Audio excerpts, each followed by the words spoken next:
Hi, today we're going to be making microwave cornbread. To start the microwave cornbread, we're going to start off with a cup and a half of water. You want to add that to the bowl first. Then you're going to take your packaged mix. You're going to add that in next. You're going to mix it up to get all the lumps out of it.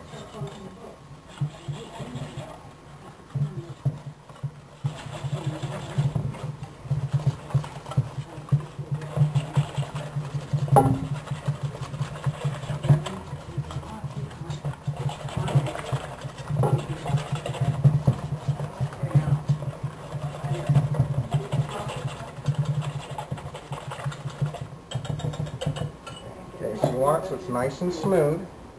And you're going to take your microwave pan glass, spray it,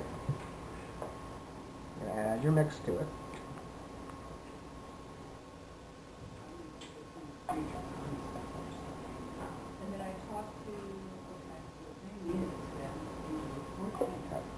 Okay, once you've got the cornbread in the pan, open your microwave. You want to take a plate, and then you want to put it on top of your turntable. So you're going to put your turntable in your microwave. You're going to put the plate on top of the turntable. And you're going to put the batter on top as such. And then we're going to microwave it for 9.5 minutes on high.